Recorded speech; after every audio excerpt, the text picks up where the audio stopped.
This is Hubble Telescope's famous photograph, Hubble Ultra Deep Field. There are nearly 10,000 galaxies, each containing as many as 100 billion planets in this image alone.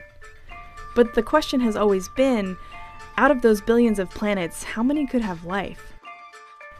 Observing Earth's global biology on a massive planetary scale has given scientists the tools to answer important questions. Like, how can we use these models of our own planet to detect signs of life on other worlds? In short, the first thing that we're going to do is figure out how we'd find ourselves.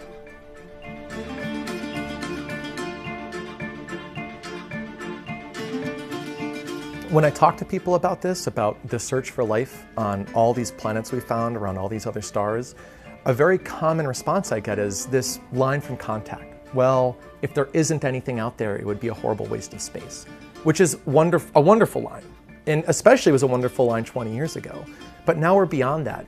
That's Dr. Sean Donegal-Goldman.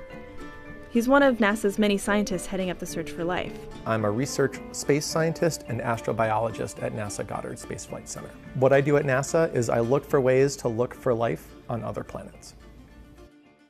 10 years ago, conversations about life in the universe were mainly limited to bar talk and philosophical conversations.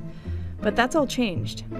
We can now apply the scientific method to the question of, are we alone? We, based on our understanding of how life operates on Earth, are starting to derive principles of the signals that life creates that we could then look for on these planets around other stars. But with a universe as vast as ours, where do you even begin looking for these Earth-like planets?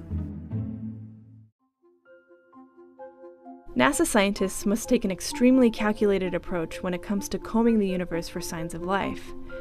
By studying Earth's climate over its long history, we have a pretty good understanding of how climate operates on other rocky planets. And that gives us some helpful clues on the distance from a star and the size of a planet that could harbor a global biosphere like the one we have here on Earth. It all comes down to knowing where to look. We have a concept for this. It's called the habitable zone or the Goldilocks zone. And the basic idea is you can't be too hot because otherwise you'll lose your oceans. They'll basically boil and steam away. You can't be too cold because then your oceans will freeze over. You want that big sort of global ocean reservoir at the surface, which happens when you're kind of in the middle and just right. In our solar system, the Goldilocks zone is bound by Venus, which is too hot and steamy with no oceans at the surface, and Mars, which is too cold and too small. And size matters too. To give an example, the moon is technically in just the right place. It's in the middle of the Goldilocks zone, just like Earth is, and it gets the right amount of energy from the sun. But it's too small to hold on to an atmosphere. And the same thing goes for planets that are too big, like gas giants, where there's too much pressure bearing down on liquid water. We're on the Goldilocks planet. And what's really neat is we found a lot of other so-called Goldilocks planets in the last few years that we could then think about looking for signs of life on in the future. The studies Sean is talking about have been coming out pretty consistently since the early 2000s. The recent uptick in exoplanet discoveries over the past 7 years or so is due in large part to the Kepler Space Telescope, which found over thousands of exoplanets orbiting other stars. One cluster of planets after another, astrophysicists have discovered a mind-blowing number of worlds that are the right size and distance from their star to potentially have conditions for life similar to Earth. The most amazing thing that Earth has taught us is that life can really exist in very dramatic environments, from really hot environments in the middle of a desert to really cold environments with little light at the very bottom of our ocean. Based on what we know about Earth, the fundamental cocktail looks like this. You need liquid water, the right atmospheric gases, and, if you're lucky, specific global signs of life.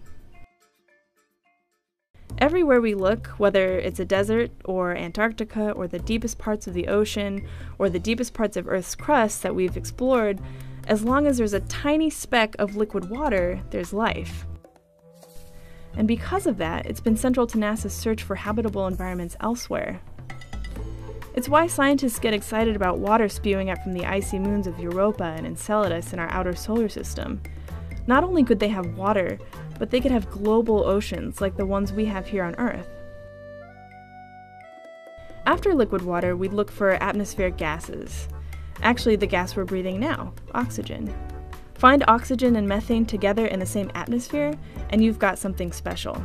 There are ways to build up oxygen or methane in the planetary atmosphere, but the only way you get them both in the same atmosphere at the same time is if you produce them both super rapidly. And the only way we know how to do that is through life.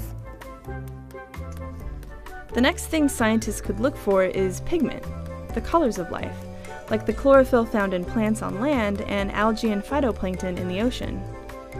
Although there aren't currently any outer space missions in progress to retrieve this data, we could, in theory, be able to detect similar colors on a planet around another star in the future. But maybe one of the coolest things about this whole enterprise is how quickly we're learning. I firmly believe that one of two things is going to happen in the course of my scientific career. Either we're going to find evidence that we're not alone in the universe, or we'll have so exhaustively searched for it and not found anything that we'll know that the universe is a lonely place and that our place in it is more special because of that. Either way, I can't wait to find out what we uncover in the next 20 years.